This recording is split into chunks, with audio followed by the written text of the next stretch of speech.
Nuevamente transmitiendo para las Cato Tertulias de la Universidad Católica. Ahora tenemos un invitado muy especial. Tenemos a Mauricio Ríos, una persona a la que yo sinceramente admiro mucho y bueno, estoy complacido de tenerlo acá. Para hablar un poquito de estas cuestiones económicas que habíamos hablado en los anteriores programas, ¿no? Y en los anteriores capítulos de esta cuestión económica que ahora es tan importante para todos nosotros. Bueno, primero Mauricio, un gusto tenerte acá. No sé si aquí a todos los estudiantes y a toda la comunidad universitaria nos podrías dar una presentación tuya personalmente, ¿no? Gracias. Primero, gracias por la generosa presentación. Me honra estar acá. Yo encantado de volver después de mucho tiempo a la Católica, encontrando sorpresas muy agradables sobre cómo ha crecido la cantidad de estudiantes, no solo que están estudiando acá, sino que además quieren estudiar. Insisto, me sorprende y además positivamente. Pues enhorabuena para la universidad. ¿Quién soy? Bueno, soy un economista. Estudié en una universidad estatal, concretamente en la Universidad Mayor de San Simón, en Cochabamba. Continué con mis especializaciones en la Universidad Católica de Santiago de Chile, en Madrid, en la Universidad Rey Juan Carlos. Estoy considerando a ver si termino o no el doctorado finalmente. He terminado la tesis, pero vamos a ver todavía si se termina realmente convirtiendo en doctorado, más por el tema burocrático en la Universidad Rey Juan Carlos y en Europa en general, más que otra cosa. Podemos comentar sobre el asunto. Y mi especialización es economía liberal en términos generales y de manera más específica en la Escuela Austriaca de Economía. Y entre otras cosas, para quienes no supieran de repente qué es esto de la Escuela Austriaca, es una escuela de pensamiento económico que se ilustra muy bien con todo lo que está haciendo Javier Milei en Argentina, como una serie de eventos extraordinarios en la historia que no habían sucedido nunca, y sobre todo desde inicios del siglo XX a esta parte. Así que es algo que me satisface enormemente, porque cuando yo empecé en esto de mi maestría en economía de la Escuela Austríaca hace ya 13, 14 años probablemente en Madrid, con el profesor Jesús Huerta de Soto, era altamente marginal dentro de la ciencia económica, a pesar de que economistas destacadísimos de la Escuela Austriaca ganaron el Nobel de Economía en 1974 y demás, y la contribución que ha hecho la escuela a la ciencia económica propiamente es extraordinaria, algo de lo que podríamos de repente hablar también, dado que estamos en una casa académica. Y pues me he ido especializando en eso y afortunadamente he podido ayudar a mis clientes concretamente a encontrar un mejor diagnóstico sobre lo que está pasando, tanto con la economía global, porque mi especialidad además era la economía internacional, y de manera más concreta todavía la gran recesión, que comienza entre 2007 y 2008 con la caída de Lehman, la burbuja inmobiliaria estadounidense, la española, la crisis del euro en 2011, 12, etc. Bueno, escribí un libro sobre la materia, la década perdida de Occidente, que titula, prologada por el profesor Jesús Huerta de Soto, y ahora con el diagnóstico sobre la economía nacional, lo que pasa un poco en América Latina también, aprendiendo muchísimo de lo que está sucediendo en Argentina. Y pues eso, básicamente eso. Lo que hago es economía, tratar de dar el mejor diagnóstico posible para que mis clientes y el público en general, en concreto, pueda tomar las mejores decisiones posibles en función de lo que está sucediendo en su entorno inmediato. Es decir, soy un economista muy de ciencia, también muy de academia, pero también sin quitar el ojo de la coyuntura, que es algo que me apasiona pero muchísimo. No, realmente un currículum destacable, Mauricio. Yo creo que hay mucho que aportar hoy en día desde tu conocimiento a la sociedad y sobre todo a nuestra comunidad estudiantil, ¿no? Mira, desde tu enfoque justamente, y escuchaba muy bien esto respecto a tu escuela económica, sobre todo en la formación de maestría y a un nivel doctorado después. ¿Cómo ves actualmente al modelo económico? ¿Nació muerto? ¿Murió? ¿Está muriendo? ¿O se lo puede revivir? Qué buena pregunta. Bueno, el modelo económico siempre tuvo falencias. Primero, lo más importante en economía, una de las grandes diferencias en las que ha contribuido la escuela austríaca es que lo importante es primero la teoría y no la historia. Es decir, si uno quiere hacer historia, necesita primero una teoría con la cual interpretarla, ¿no? La teoría va primero, no la historia. Mucha gente piensa que es justamente el empirismo lo que permite construir teoría, y es exactamente al revés. Es la teoría la que interpreta la historia y luego uno puede sacar conclusiones. Y es por esto que me puedo permitir decir que el modelo ya era malo desde un principio, porque la teoría con la cual fue concebido era muy mala. Y el modelo, además, entre otras cosas, no solamente que tenía grandísimas falencias teóricas, sino además que era una readaptación de la mala teoría que tenía al mismo tiempo Raúl Prebisch entre las décadas del 40, 50, 60 con la CEPAL. Es decir, el modelo de industrialización por sustitución de importaciones, que ahora ha venido a llamarse modelo económico, social, comunitario, productivo boliviano. Es decir, no han inventado nada. No han inventado nada, pero sí le han dado una narrativa muy distinta a la que había en ese entonces, ¿no? Probablemente desde la revolución del 52. La izquierda que aplica este nuevo modelo, o el que consideran que es un nuevo modelo, es una izquierda relativamente distinta a la que había con el MNR, por ejemplo. Hay muchas similitudes, desde luego, pero es distinta. ¿Por qué? Porque es internacionalista, entre otros aspectos, y viene del llamado socialismo del siglo XXI, que no es otra cosa más que socialismo del siglo XX, pero tratando de establecer diferencias con el socialismo del MNR, que era muchísimo más agresivo. Si la gente no se acuerda, incluso había campos de concentración del MNR y conspiraba con la propia Unión Soviética. Ahora el modelo del movimiento del socialismo conspiraba con Venezuela y Cuba, ¿no? Antes las cosas eran mucho más serias, porque venían luego de la Segunda Guerra, después de la Guerra Fría y demás, todavía existía el muro, y ahora no teníamos esas cosas.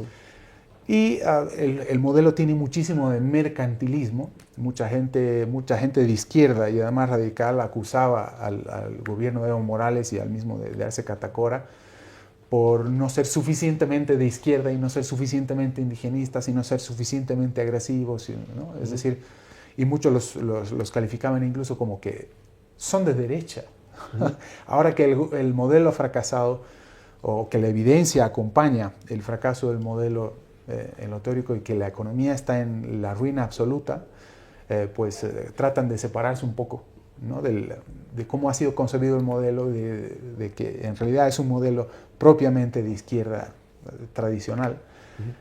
Entonces el modelo nació muerto tanto teóricamente, y ahora lamentablemente la gente tiene que caer en cuenta que solamente con la evidencia se dan cuenta que el modelo no sirve, ¿no? Cuando en realidad las advertencias estaban sentadas desde un principio, incluso cuando Evo Morales ya hacía campaña en el 2002 y luego en campaña en 2005. Es decir, se sabía que iba a ser una ruina, entre otras cosas porque tenía mucho que ver con narcotráfico, con muchísima intervención del Estado en la economía, con redistribución de la riqueza y no de creación de la riqueza, que destruía la propiedad privada, la institucionalidad, la relación armoniosa en sociedad, y pues un largo etcétera, ¿no? Pero sí, respondiendo a tu pregunta, nació muerto teóricamente y ahora no queda más que terminar de enterrarlo, dado que estamos en una crisis muy severa que apenas empieza. ¿No hay una forma de salvarlo? Yendo un poco a la teoría, muchos economistas han hablado, obviamente tiene carácter keynesiano también por el exceso del gasto público, este modelo.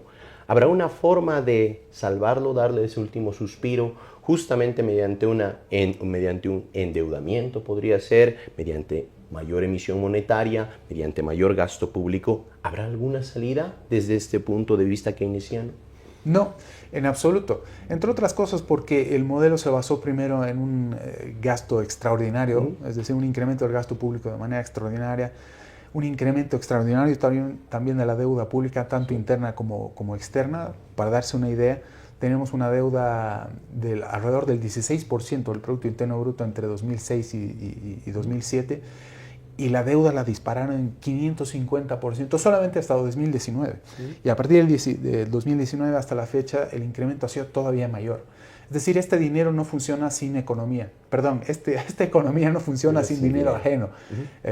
Se ha agotado porque se les ha terminado el dinero de los demás. Eso es lo que ha sucedido. Entonces, cuando han comenzado con la devaluación, significa ya que estábamos en quiebra.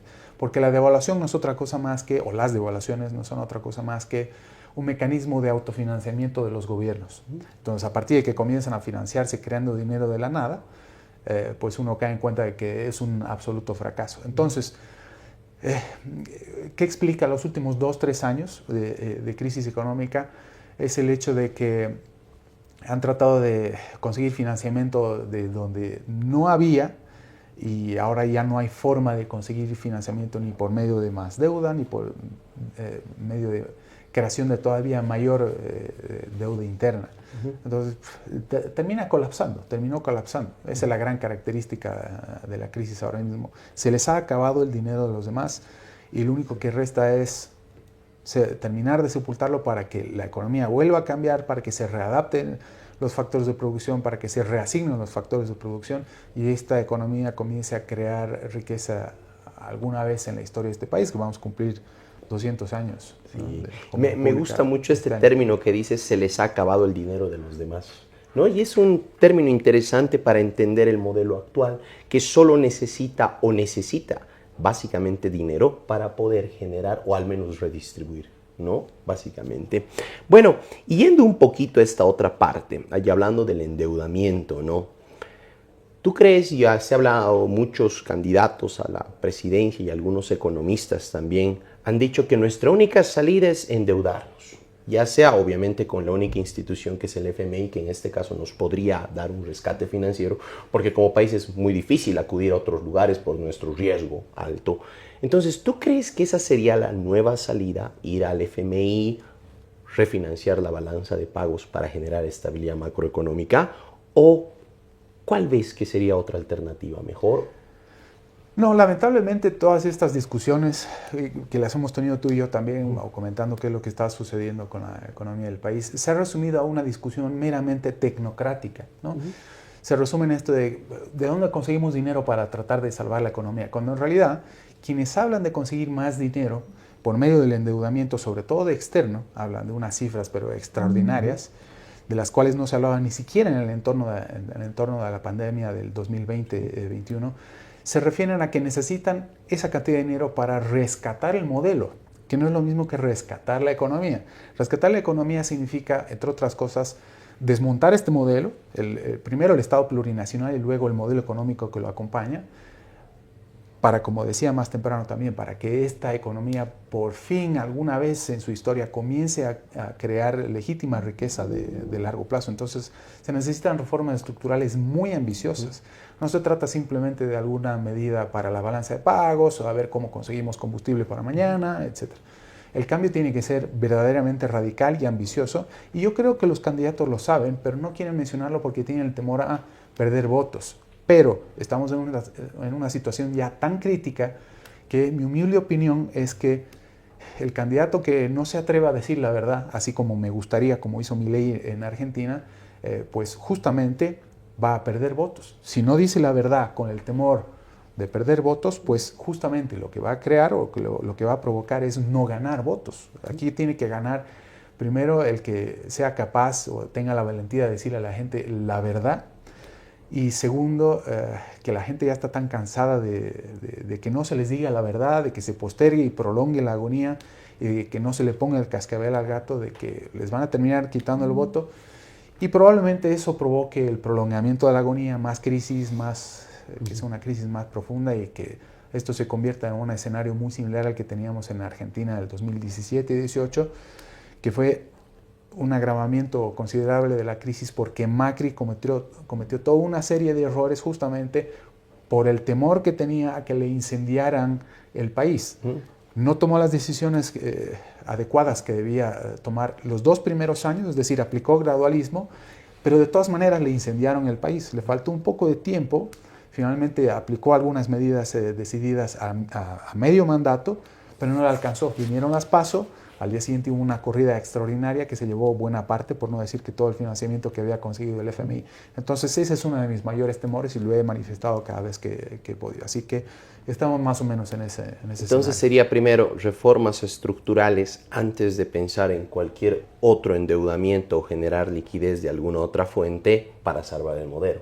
Primero, correcto, reformas estructurales para después ver si necesitamos o no algún financiamiento. ¿No? Más o menos, para resumir. Perdón que te corte. ¿Y cómo se resume esto? Si acudes primero al FMI antes de hacer el ajuste y más aún las reformas, no existe ningún incentivo para hacer el ajuste y las reformas. Es decir, el orden de los factores aquí es crítico, así que estoy totalmente de acuerdo. Y el FMI no nos da eso como una Es decir, si el FMI nos presta dinero, más bien no nos impone las reformas, que es lo que normalmente se dice. No, lo que hace es postergar algunas reformas. Probablemente el FMI actúe como lo hacía a finales de los 80, principios de los 90, exigiendo que se levante la subvención a los hidrocarburos, que incremente impuestos, mayor devaluación. Exacto. Cosas con las que en absoluto estoy de acuerdo porque, entre otras cosas, es uno de los templos o de las catedrales del keynesianismo. Yo no puedo estar más alejado de esa forma de pensar en términos económicos, ¿no? El FMI es un templo del keynesianismo. De hecho, fue creado por keynesianos, siguiendo la filosofía del propio Keynes y de un espía ruso, además, dígase pronto. Lo que hace el FMI es simplemente tratar de ayudar a los gobiernos a huir hacia adelante, pero no necesariamente en aplicar reformas estructurales. El FMI no se atrevería a decir jamás entierren el Estado plurinacional, que es una de las cosas que se debe hacer, abolir el Estado plurinacional, terminar con esa constitución. Probablemente esto traiga alguna polémica al video, pero lo tengo que decir. Afortunadamente yo no me dedico a la política y es lo que me permite decir estas cosas. Y es algo de lo que podemos discutir, afortunadamente, en ambientes académicos como este. Si hay un lugar donde hay que discutir estas cosas, justamente en el ámbito académico, y pues no mucho más. Sí, tienes toda la razón, ¿no? Estos temas a veces sí son controversiales, pero bueno, en el ámbito académico genera pues análisis, que es lo que queremos. Finalmente, bueno, yendo a la siguiente etapa, ¿cuáles crees tú desde tu perspectiva que serían 3 medidas inmediatas que debería tomar el país? Para uno al menos encontrar una salida a la crisis actual, ya sea la coyuntural, la estatal, la productiva y la de exportación sobre todo. ¿Cuáles crees que son 3 medidas, 4 o 5, las que tú veas conveniente, que el Estado debería o que deberíamos tomar todos para tratar de encontrar una salida? Mira, hay muchas veces que es más importante tratar de hacer que los gobiernos, es decir, hay muchas medidas que es mejor tratar de evitar que tomen los gobiernos, a tratar de pensar cuál puede ser la mejor medida que pueden aplicar. Entonces, lo primero tiene mayores probabilidades de que suceda que lo segundo. Pero vamos con lo segundo. Necesitamos combustibles de manera inmediata, liberación absoluta para la importación de combustibles, es decir, quien quiera y pueda que importe combustibles para poder abastecer el mercado interno, eso por un lado. Pero esto no funciona si no es de manera simultánea levantando por completo también la subvención al consumo de hidrocarburos, porque nadie en su sano juicio compraría caro en el exterior, es decir, a precios internacionales, para vender barato, con precios congelados en el interior. Es una ruina absoluta. Algunos están pensando que tal vez pueden salvar el momento, aunque se mantuviera la subvención a los hidrocarburos, es decir, los controles de precios, para poder salvar la cosecha inmediata de soya, por ejemplo, en el oriente del país, que es algo que está sucediendo. De hecho, si hubieran cosechado hace un par de semanas, hubieran salvado muchísimo de lo que ahora estamos perdiendo, o de lo que ahora está perdiendo concretamente Santa Cruz, por efecto de inundaciones, ¿no? El año pasado, a finales del año pasado, el 2024, teníamos sequía, una de las mayores sequías que ha habido en los últimos 30 años, y ahora hay inundaciones directamente. Entonces, hubo un margen muy interesante que nos podía haber permitido cosechar y al mismo tiempo exportar para poder traer dólares al país. No es tan sencillo como estoy diciendo, pero en términos muy resumidos funciona así. Primero, liberación de la importación de combustibles, levantar la subvención al consumo de hidrocarburos, y esto al mismo tiempo permitiría dejar de gastar y de tener una buena parte de la sangría de dólares en alrededor de 5.500 millones de dólares. Eso es muchísimo. Y como digo, recurrir al FMI para pedirle financiamiento para evitar que se siga gastando esos 5.500 millones de dólares es una contradicción en términos, pero absoluta. Entonces no tiene ningún sentido. Por otro lado, dejar de devaluar la moneda nacional, porque como decía también más temprano, no es otra cosa más que un mecanismo de autofinanciamiento que tienen los gobiernos por medio de la devaluación de los ahorros y de los salarios de la gente en moneda nacional para poder seguir gastando a manos llenas. Entonces, hay que detener el gasto, por lo menos en el consumo de hidrocarburos, gasto estatal, dejar de devaluar, y otra cosa que se me ocurriría de las que hemos discutido, no sé. Pero eso ya es bastante, ¿sabes? Sí. ¿Y por qué digo todo esto? Porque aliviaría muchísimo, es decir, o le daría muchísima gobernabilidad a este y a cualquier otro gobierno si solamente detenemos o si solamente eliminamos del gasto estructural estos 5.500 millones de dólares, ya sería mucho. Y por otro lado, la devaluación de ya más del 65% de la moneda nacional se ha llevado buena parte del ajuste, es decir, ya hemos asumido buena parte del ajuste. Esto no quiere decir que no haya que seguir haciendo ajustes y además reformas estructurales. Una cosa es el ajuste y otra cosa son las reformas. Pero con eso ya sería bastante. Y por eso decía más temprano también que urge que los candidatos digan la verdad una vez al electorado, porque primero lo van a apreciar, segundo porque ya se cae de maduro el problema, ¿no? Es decir, no hay cómo evitar que se elimine la subvención al consumo de hidrocarburos. Que esas dos medidas, dejar de devaluar y recortar de manera decidida algunos gastos extraordinarios. Ni siquiera estamos hablando de despedir maestros, policías o reducir sueldos a los empresarios, a los empleados públicos y demás. Eso será para otro momento tal vez, pero yo sería mucho más ambicioso todavía que eso. ¿Sí? Entonces, en el cortísimo plazo, eso es lo que se puede hacer. Cuando decimos dejar de devaluar, para que nos entiendan los estudiantes, sobre todo y desde términos económicos, dejar de crear moneda o dejar de que el Estado se endeude. Cualquiera de los dos. Estamos se hablando habla mucho de mismo. emisión monetaria últimamente, ¿no? Si uno quiere saber, bueno, por cierto, la inflación no viene simplemente de las devaluaciones, es decir, o al revés, los gobiernos no es necesario que toquen el tipo de cambio para devaluar. Hay muchas otras formas de devaluar y estas son algunas de las lecciones que se obtienen justamente de la gran recesión con la crisis de Estados Unidos y los famosos programas de quantitative easing que creó la Reserva Federal, que no son otra cosa más que devaluaciones, pero en el mercado secundario, son puro M2. Cuando la gente vea que se dispara el M2 o se incrementa extraordinariamente la deuda interna, significa que están devaluando. ¿Por qué? Para entenderlo más fácilmente y para que sobre todo los estudiantes nos entiendan. De un tiempo a esta parte, la moneda o el dinero real eran metales preciosos, ¿no? Ha habido un proceso de alrededor de 4.000 a 6.000 años aproximadamente en el que el hombre encontró en los metales preciosos, concretamente el oro y la plata, como el mejor dinero posible, ¿no? El activo que menor o menos valor perdía conforme pasara el tiempo. Eso es un concepto crítico y fundamental que deben aprender.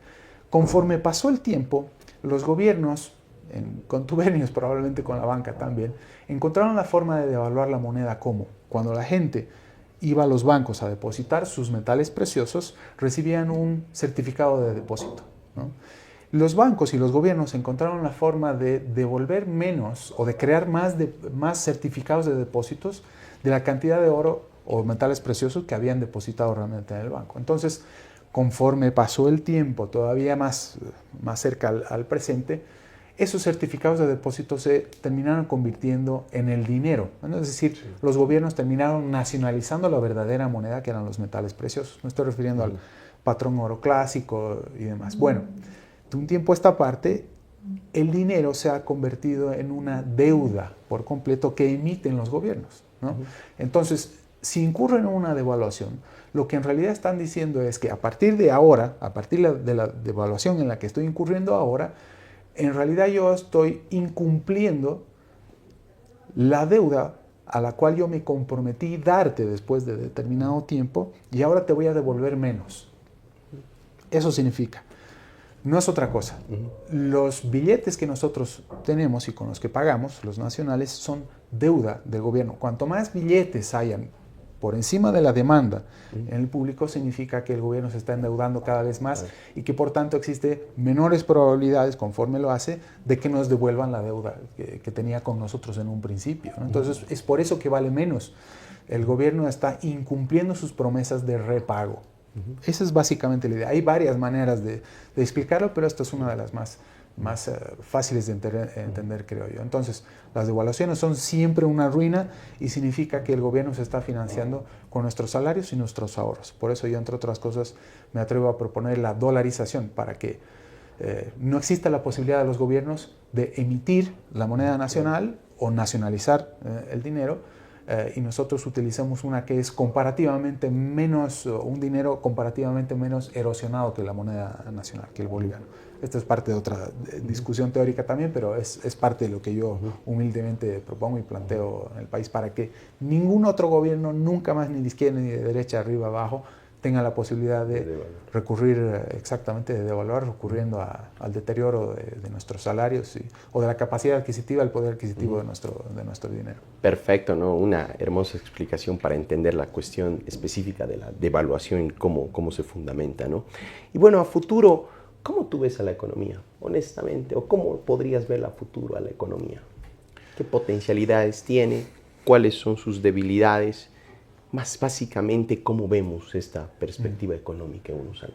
Lamentablemente depende demasiado de la clase política, en términos generales, más aún del Estado o de cualquier otro gobierno. Puede ser del movimiento del socialismo o cualquiera de oposición. Y por lo que he estado viendo aquí, temas de propuestas, épocas de campaña electoral, faltan muchísimas propuestas, programas concretos, sólidos, escritos. Todo es improvisación, todos son videos de TikTok, propuestas de menos de un minuto de improvisación. Unos hablan de la inteligencia artificial, unos que le prometen absolutamente todo.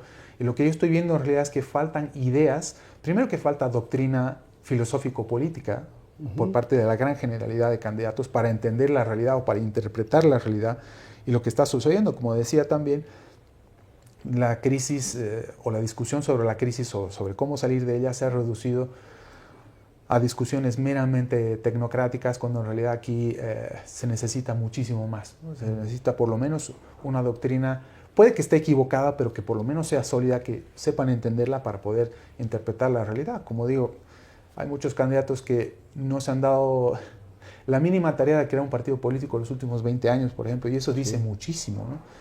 Entonces echan la culpa a la coyuntura, que no me dejaron, que no se permitió, que hay mil maneras. Pero bueno, el asunto es que depende demasiado de los candidatos, de los gobiernos, etcétera, y no de la propia gente. Entonces, no me es fácil ser optimista respecto del futuro, aunque digo que por cuanto menos hagan los candidatos, por cuanto menos intervenga el Estado en la economía, más posibilidades al mismo tiempo va a tener la gente de solucionar sus propios problemas, porque nadie más que tú y yo sabemos cuáles son nuestras prioridades, cuál es nuestra propia realidad, qué es lo que realmente necesitamos, en vez de que venga algún gobierno que, rodeado de grandes expertos que creen que saben mucho más que uno mismo respecto de qué es lo que tiene que hacer para resolver sus propios problemas. Pero al mismo tiempo soy optimista, a pesar de todo, gracias a lo que está haciendo Javier Milei en Argentina, es decir, está mostrando el camino que verdaderamente funciona, ha terminado con la inflación, está creando empleo, va a ser uno de los países que más crezca o que vaya a haber crecido en todo el mundo durante 2025. Hay motivos para ser optimista en ese sentido. La influencia es muy grande, me hubiera gustado que sea mayor. Ahora los candidatos denostan o directamente ignoran a Javier Milei y eso habla muy mal de ellos al mismo tiempo.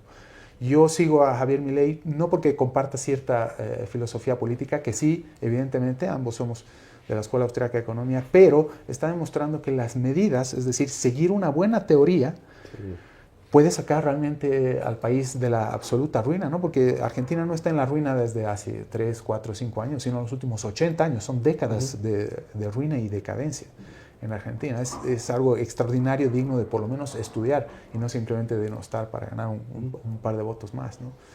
Pues va por ahí. Es decir, hay elementos que me permiten ser pesimista a corto plazo, pero también tengo que estar obligado a ser optimista por algún lado. Hay que tratar de verle el lado amable al asunto. Sí, algo que veía y justamente en la Argentina se ha tratado de aplicar, y es algo que también a veces hablo con los estudiantes, un modelo como tal, como tú dices, teórico, se lo está aplicando, ¿no? Como a la realidad y está funcionando, ¿no? Primera vez que creo que se lo aplica de esa manera, con esa fuerza que tiene el presidente de la Argentina y está dando buenos resultados como se ha visto hasta ahora, ¿no? Los números hablan.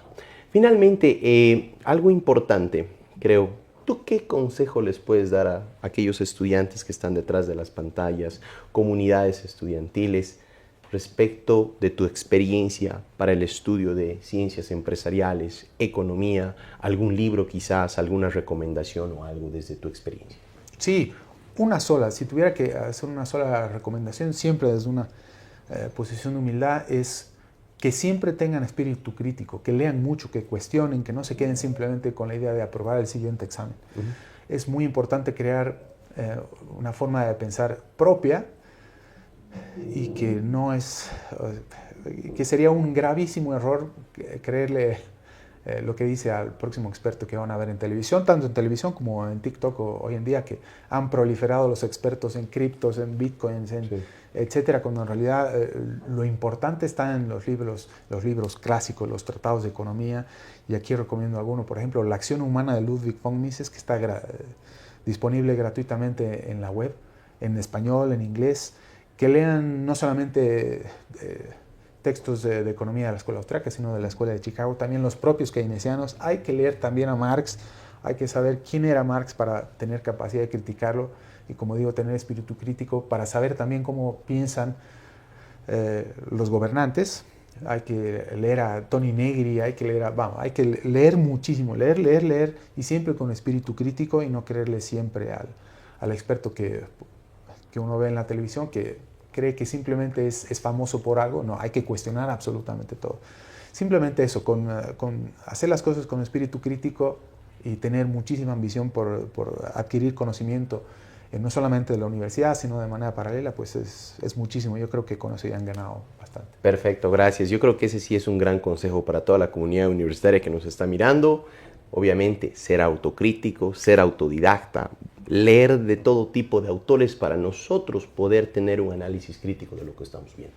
Absolutamente. ¿No? Y yo creo que también hará un análisis crítico de lo que nosotros les hemos dicho hoy día. Así es, ¿no? Nunca mejor dicho. Claro, perfecto. Muchas gracias, pues, Mauricio, por tu tiempo. Gracias por compartir todas tus ideas y tu rico conocimiento. Agradecido. Agradecido yo, cuando gusten, cuando gustes. Y tú y yo vamos a seguir conversando mucho y muchas gracias por las preguntas, por recibirme acá y pues un saludo a toda la comunidad de estudiantes de la Católica. Perfecto, muchas gracias.